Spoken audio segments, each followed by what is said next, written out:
Hello friends, मैं हूं नवेद ख़ान और आप देख रहे हैं स्मार्ट एजुकेशन सेंटर।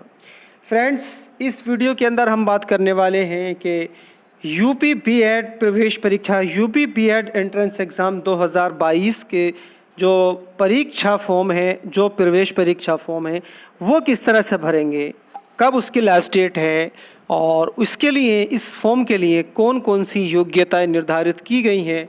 क्या स्नातक अंतिम वर्ष के छात्र भी इस प्रवेश परीक्षा में शामिल हो सकते हैं? क्या ऐसे छात्र जो ग्रेजुएशन लास्ट ईयर में हैं, क्या वह भी बीएड प्रवेश परीक्षा 2022 में एप्लीकेशन फॉर्म भर सकते हैं अथवा नहीं? तो इन सब बातों के बारे में हम इस वीडियो के अंदर बात करेंगे। साथ ही साथ हम बात करेंगे कि इस बीएड प्रवेश परीक्षा का जो परीक्षा प्रारूप है वो क्या रहने वाला है।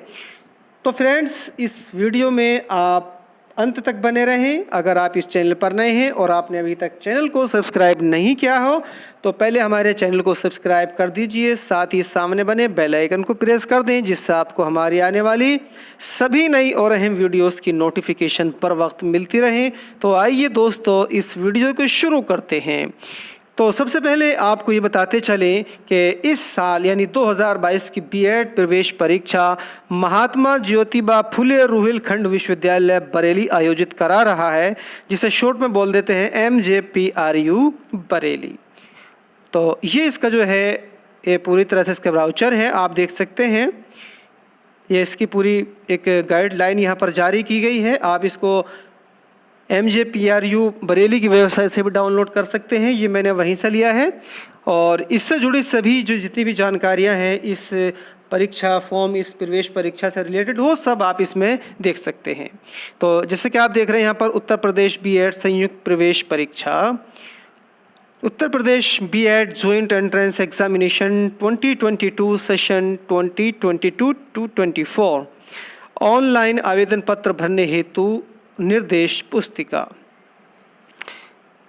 तो फ्रेंड्स, सबसे पहले एक चीज़ मैं आपको बताता चलूँ कि एक प्रश्न आपका जो करंट से बनता है, पूछा जा सकता है कि उत्तर प्रदेश के उच्च शिक्षा मंत्री कौन हैं। तो ये जो आप अपनी स्क्रीन पर देख रहे हैं, आप इनको अच्छे से पहचान लीजिए। यही इस वक्त में उत्तर प्रदेश के उच्च शिक्षा मंत्री हैं और इनका नाम है माननीय योगेंद्र उपाध्याय के कैबिनेट मंत्री, उच्च शिक्षा विभाग, उत्तर प्रदेश शासन, लखनऊ। आप इसको नोट कर लीजिएगा, ये सवाल पूछा जा सकता है। तो ये इसकी पूरी जो है निर्देश पुस्तिका है। तो सबसे पहले हम जो है इंडेक्स पर चलते हैं। तो शैक्षिक अर्हता जो है वो पेज 1 पर दी गई है। महत्वपूर्ण तिथियां यानी कि ऑनलाइन फॉर्म कब से भरे जाएंगे और कब इसकी लास्ट डेट होगी, विलम्ब शुल्क के साथ कब तक भर सकेंगे। तो ये जो है पेज नंबर 2 पर है और महत्वपूर्ण निर्देश नंबर 3 पर है। ऑनलाइन आवेदन की प्रक्रिया, कि ऑनलाइन आवेदन की प्रक्रिया में आपको क्या क्या करना है, क्या फिल नहीं करना है, ये सब पेज नंबर 4 से 5 पर है।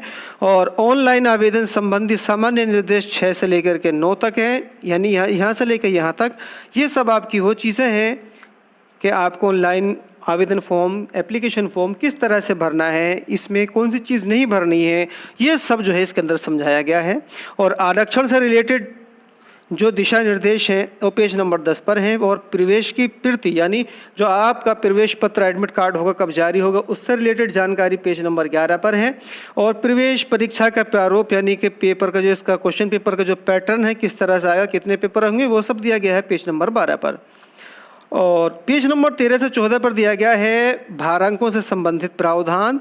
और पेज नंबर 15 पर दिया गया है संयुक्त प्रवेश परीक्षा 2022-24 से संबंधित विश्वविद्यालय, यानी कि ये जो प्रवेश परीक्षा हो रही है उसके आधार पर आप किस किस विश्वविद्यालय में जो है वो बीएड के लिए आप एडमिशन ले सकते हैं, इसके बारे में जानकारी है।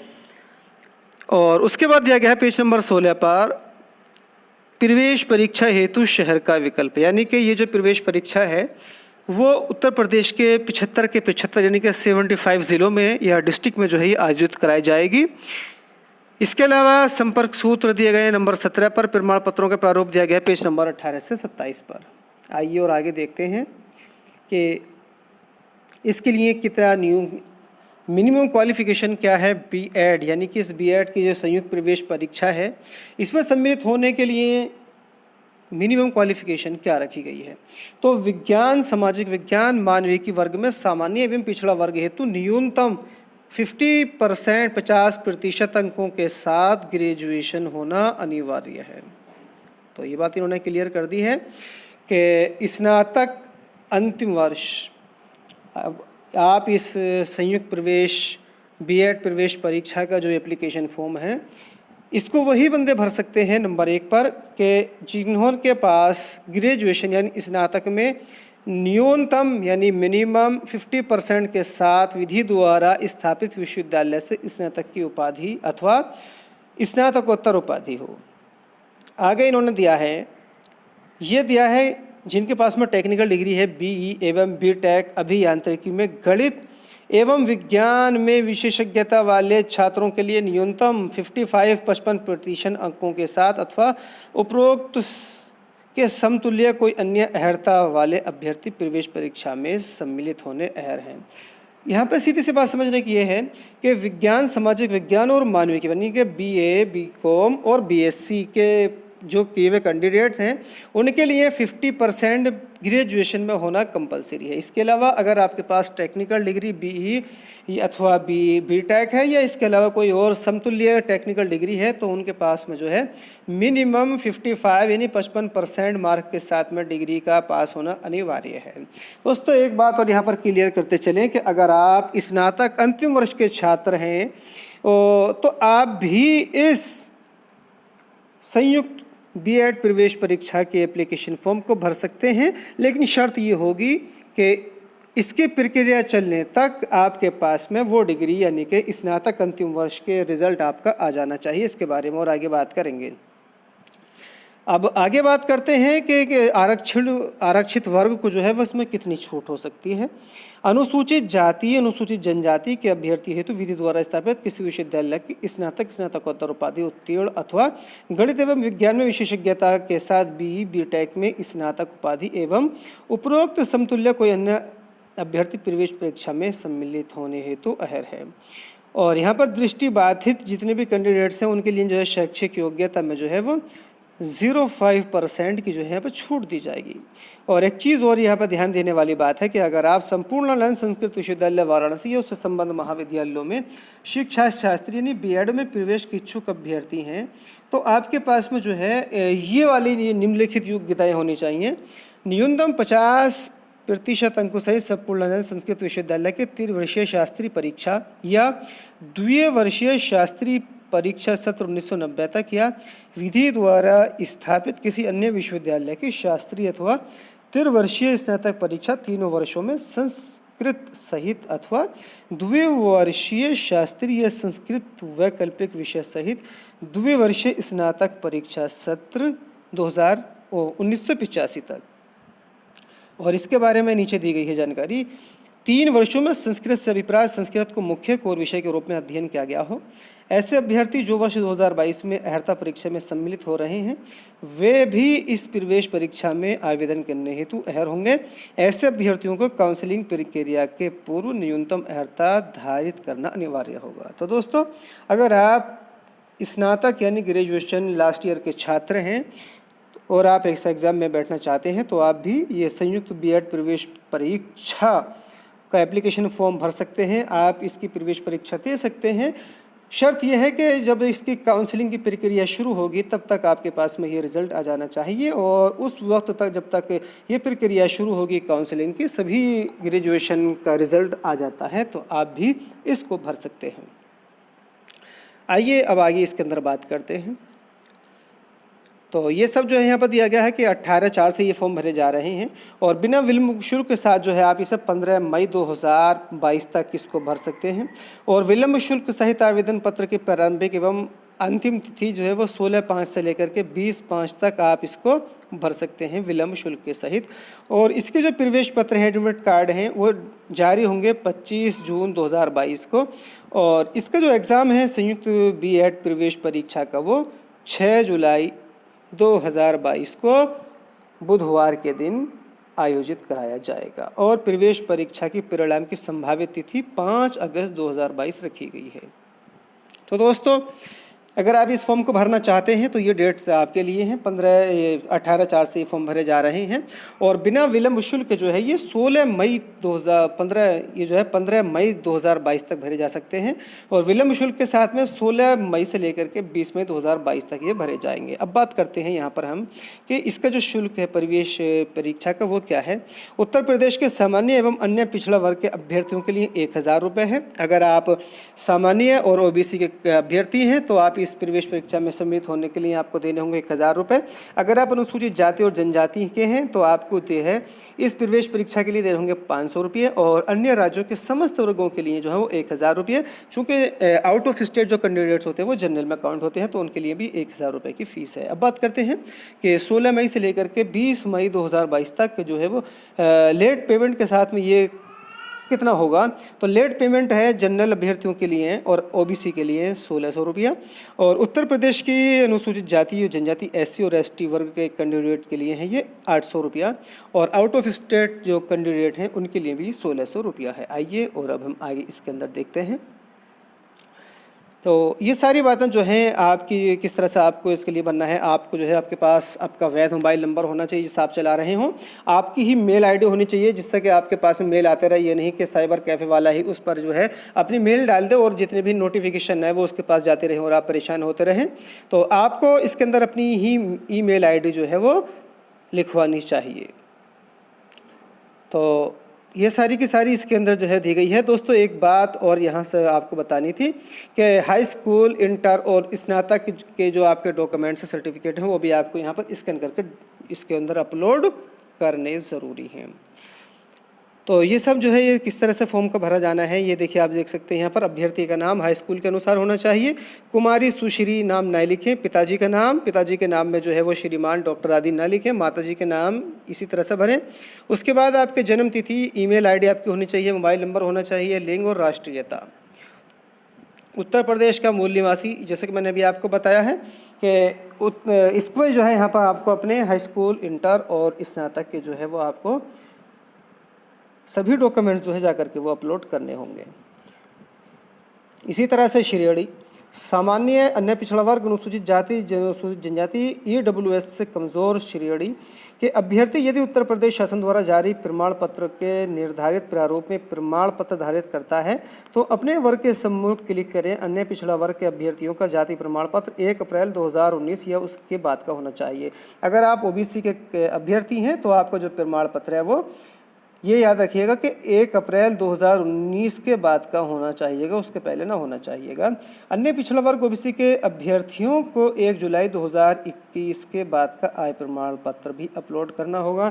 अगर आप OBC कैंडिडेट्स हैं तो आपको 1 जुलाई 2021 के बाद का आपको आपका इनकम सर्टिफिकेट जो है यहाँ पर अपलोड करना अनिवार्य है। उत्तर प्रदेश राज्य के बाहर के अनुसूचित जाति, जनजाति अथवा OBC या EWS के जो अभ्यर्थी हैं वो सब जो है वो जनरल में ही काउंट किए जाएंगे।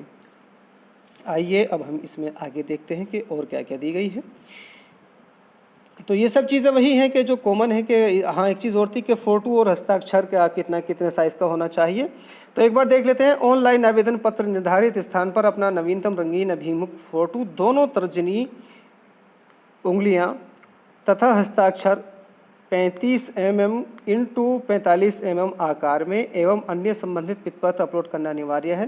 फोटोग्राफ दोनों तर्जनी तथा हस्ताक्षर की अधिकतम जो क्षमता है वो 50 KB की JPG या JPEG फॉर्मेट में कंप्यूटर फाइल होगी। फ़ोटो, हस्ताक्षर व उंगलियों के निशान स्पष्ट होने चाहिए। रंगीन या किसी और कलर का जो है चश्मा ज़्यादा वो आपकी आंखों पर लगा हुआ नहीं होना चाहिए। तो ये सब जो है वो जानकारी आपकी यहाँ पर अपलोड करनी है।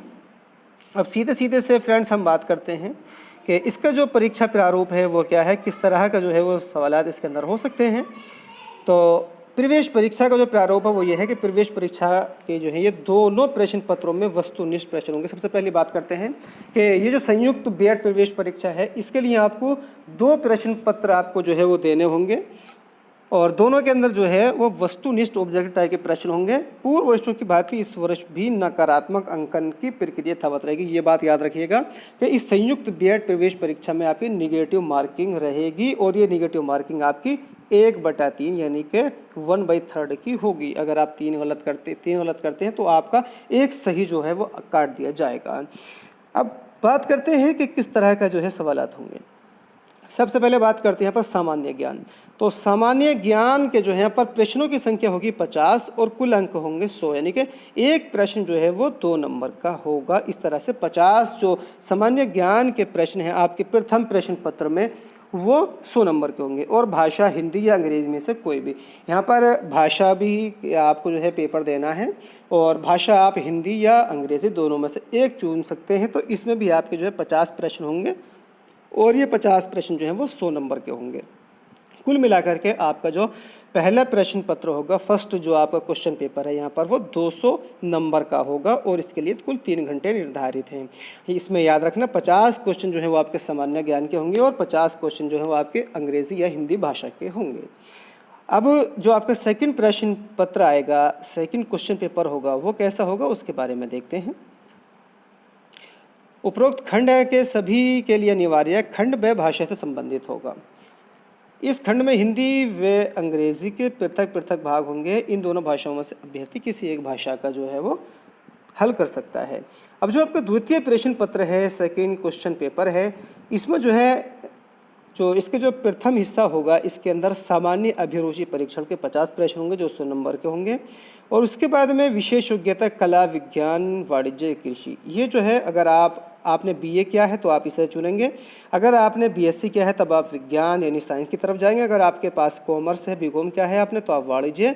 अगर आपने जो है बीएससी एग्रीकल्चर किया है तब आप कृषि विभाग से जुड़े हुए जो प्रश्न होंगे, जो भाग होगा उसको आप जो है अटैम्प्ट करेंगे। तो इसके जो कुल प्रश्न होंगे 50 होंगे और ये भी जो आपका पेपर होगा कुल मिलाकर के 200 का होगा। जो आपका पहला पेपर वो 200 नंबर का और जो दूसरा पेपर है वो भी 200, कुल मिलाकर के ये संयुक्त बीएड प्रवेश परीक्षा के दोनों पेपर आपके 400 अंक के होंगे। ठीक है, उम्मीद है ये सब बात आपकी समझ में आ गई होंगी। तो दोस्तों ये जो है यहाँ पर भारांक दिए गए हैं कि आप इसको पढ़ लीजिएगा कि स्पोर्ट्समैन के लिए कितना कितना यहाँ पर भारांक दिया गया है। ये सब आप देख लीजिएगा। वीडियो बहुत ज़्यादा तवील हो जाएगी, लंबी हो जाएगी, इसलिए जो है सिर्फ एक सरसरी तौर पर ही आपके सामने जो है वो पेश किया जा रहा है। इसको आप देख सकते हैं कि किसको कितना कितना भारांक यहाँ पर दिया जा रहा है। तो ये सब जो है ये यूनिवर्सिटी की लिस्ट है कि इस संयुक्त प्रवेश परीक्षा के माध्यम से आप इन यूनिवर्सिटीज़ के बीएड कॉलेजों में आप एडमिशन ले सकते हैं। ये जो है पूरे 75 ज़िले दिए गए हैं जहां पर आपको अपना एग्ज़ाम सेंटर चुनना है। यह संपर्क सूत्र है, अगर आपको कोई परेशानी आती है तो आप इन संपर्क सूत्र से जो है संपर्क साध के कॉन्टैक्ट करके अपनी समस्या को हल करा सकते हैं। तो दोस्तों ये जो है यहाँ पर प्रमाण पत्र दिए गए हैं कि विधवा, परित्यक्ता, तलाकशुदा स्त्री का प्रमाण पत्र ये है। आप जो है कर्मचारी हैं तो इसको जो है इस यहाँ पर ये दिया गया है। स्वतंत्र संग्राम का ये वाला फॉर्मेट है। पुलिस, पीएसी या होमगार्ड से आप ताल्लुक़ रखते हैं, आपके ख़ानदान से कोई है तो ये सब जो है प्रारूप इस पर आप बनवा सकते हैं। तो ये सब आप देख सकते हैं। ये सब जो है इस संयुक्त प्रवेश परीक्षा की जो निर्देश पुस्तिका है सब इसके अंदर दिया गया है। तो दोस्तों अगर ये वीडियो आपको अच्छी लगी हो, काम की लगी हो तो लाइक कीजिएगा, ज़्यादा से ज़्यादा शेयर कीजिएगा। फ्रेंड्स एक बात और बताता चलूँ कि हमारे जितने भी स्नातक अंतिम वर्ष के छात्र हैं उन तक इस वीडियो को पहुंचा दीजिए ताकि वो भी इस संयुक्त बीएड प्रवेश परीक्षा फॉर्म को भर सकें और अगर वो बीएड करना चाहें तो इस संयुक्त बीएड प्रवेश परीक्षा में सम्मिलित हो सकें। उनका 1 साल बच जाए, वक्त बहुत कीमती होता है। तो इसलिए कहना चाहूँगा कि अंतिम वर्ष स्नातक के छात्र इस फॉर्म को भी ज़रूर भरें अगर वो टीचिंग लाइन में कैरियर बनाना चाहते हैं। तो दोस्तों मिलते हैं एक और नई वीडियो में, तब तक आप सबसे इजाज़त चाहते हैं। Thank you. फ्रेंड्स एक बात और आपसे अर्ज़ करनी थी कि आप इस संयुक्त बीएड प्रवेश परीक्षा की तैयारी के लिए पूर्व में पूछे गए प्रश्न पत्रों को ज़रूर जो है आप उनको सोल्व कीजिएगा। उससे आपको इस पेपर के पैटर्न को समझने में बहुत हेल्प मिलेगी और बहुत हद तक जो है कुछ सवालात रिपीट भी हो जाते हैं। तो आप जो है लास्ट ईयर या उससे पहले के जितने भी बीएड संयुक्त प्रवेश परीक्षा के प्रश्न पत्र हो चुके हैं, आप उनको ज़्यादा से ज़्यादा सोल्व करने की कोशिश कीजिएगा। बहुत हद तक आपको जो है उससे हेल्प मिल जाएगी। थैंक यू दोस्तों।